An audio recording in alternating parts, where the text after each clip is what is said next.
नमस्कार, आदाब, सत श्री अकाल। मैं हूं आपका अपना नीरज माखीजा और राजा साहब न्यूज़ के इस खास कार्यक्रम में मैं आपका स्वागत करता हूं। जैसा कि आप सभी को पता है कि लोकसभा चुनाव का बिगुल बज चुका है और सभी पार्टियों ने अपने अपने प्रत्याशियों की घोषणा कर दी है।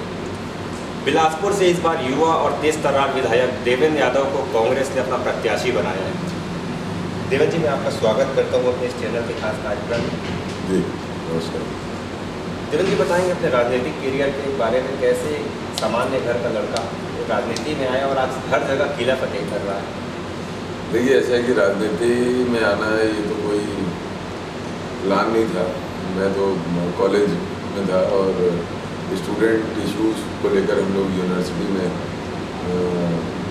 हमारे साथ के लोगों की आवाज़ उठाते थे और वहीं से सफ़र शुरू हुआ। राहुल जी ने सिस्टम लाया जिसमें सीधा राजनीतिक दल में कांग्रेस पार्टी में आप पदाधिकारी बन सकते हो। तो पहला चुनाव एनएसयूआई का लड़ने का मौका मिला और कॉलेज स्तर का, और उसके बाद सफ़र चलता रहा। यहाँ तक चल के आ गए हम लोग पिछले 14 सालों में। एनएसयूआई में आप जिला अध्यक्ष की कमान संभाले, राष्ट्रीय स्तर तक का कमान संभाले, उसके बाद महज 25 की उम्र में आप महापौर का भी खिताब अपने नाम किया।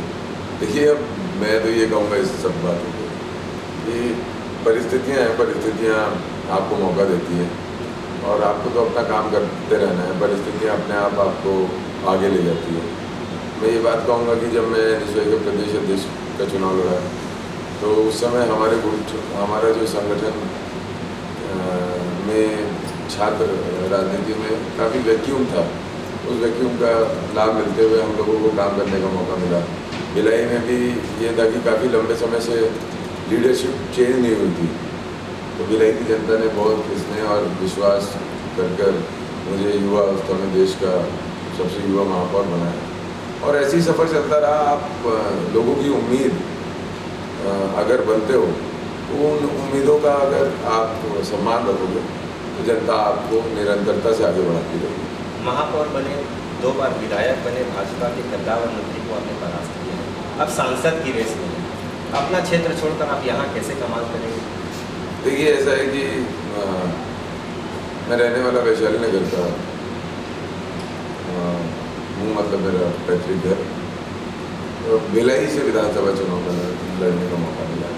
जनता ने सम्मान दिया, स्नेह दिया और हम उस विश्वास पे खरे भी उतरे, मेहनत की हमने, तो दोबारा जीता।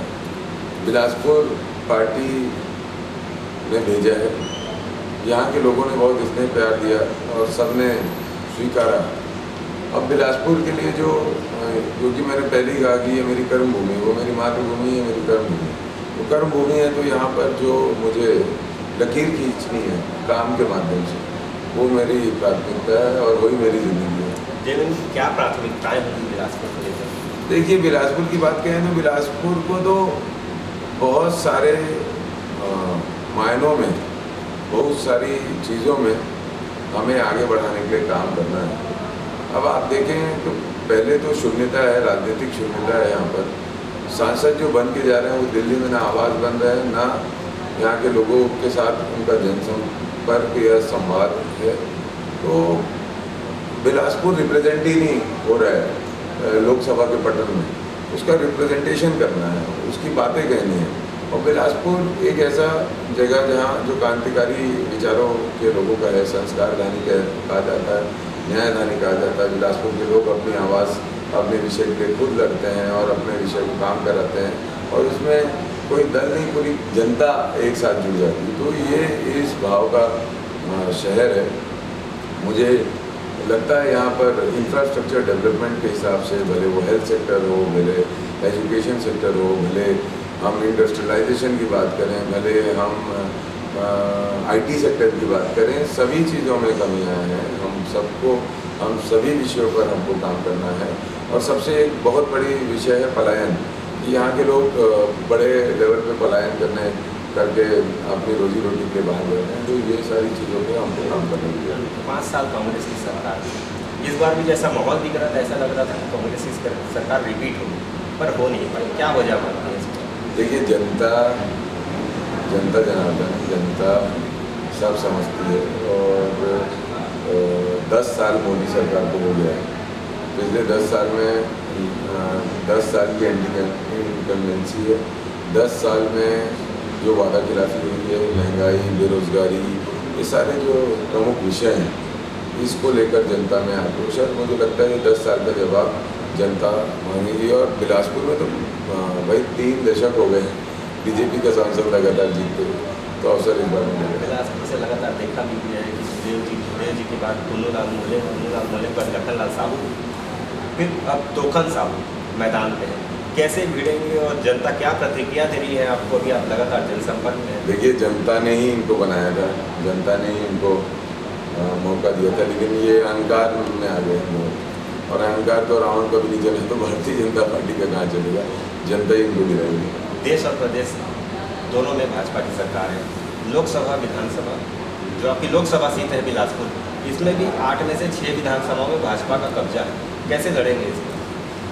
कुछ नहीं होता है, ये सब तो जनता एक पल में गिरा देती है, धराशायी कर देती है। और देखिएगा इस बार कैसे जनता 2024 में भारतीय जनता पार्टी को धराशायी करेगी। और केंद्र में भी इनकी सरकार नहीं बन रही है। जो मुगालता और जो नारे, झूठे नारे दे रहे हैं, ये सब इस बार ये गुब्बारा फूट जाएगा।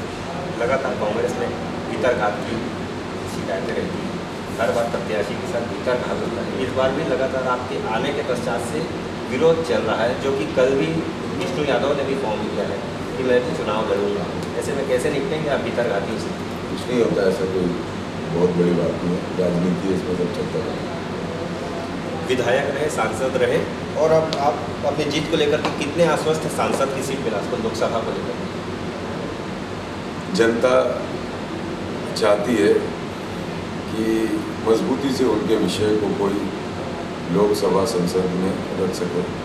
और मुझे पूरा विश्वास है कि जनता का जो स्वभाव है बिलासपुर का, क्रांतिकारी स्वभाव है, और ये इस बार सबक सिखाएगी भारतीय जनता पार्टी को, जिन्होंने अपनी बपौती समझ ली इस सीट में।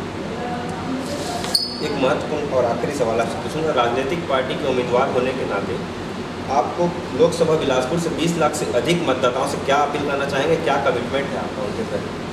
मेरा सभी बिलासपुर के सम्मानित आमजनों से, मेरे बुजुर्गों से, वरिष्ठों से, युवा साथियों से, माताओं से, बहनों से, छोटे भाई बहनों से, सभी लोगों से ये आग्रह है। बिलासपुर बहुत प्रबुद्ध जगह है, ये संस्कार धानी, न्याय धानी है। इस संस्कार धानी के लिए, न्याय धानी के लिए एक सशक्त, मजबूत आवाज़ बनकर मैं आप लोगों के लिए निरंतर काम करता रहूँगा।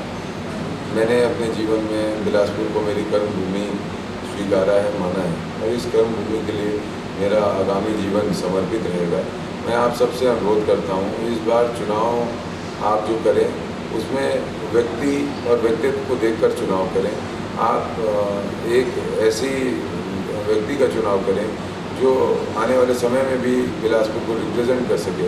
आप देख लीजिए भारतीय जनता पार्टी के प्रत्याशी को और कांग्रेस के प्रत्याशी को, और मैं तो चाहता हूं कि किसी भी माध्यम से आप हम लोगों को एनालिसिस करिए, और आपके एनालिसिस में अगर ये लगता है कि देवेंद्र को मौका देना उचित होगा शहर के लिए, तो आप मुझे मौका दीजिए, मैं ईमानदारी से काम करूँगा। देवेंद्र और मोदी लहर दोनों के बीच कैसा रहेगा? मोदी लहर में वो चुनाव लड़ रहे हैं, और देवेंद्र का जो राजनीतिक चुनाव लड़ने का एक अपना एजेंडा है, और उनकी मैनेजमेंट कोई नहीं पा सकता, ऐसा यूथ कहते हैं। और इधर मोदी लहर के नाम से तोखन साहू चुनाव लड़ रहे हैं। लहर तो ख़त्म हो गई है।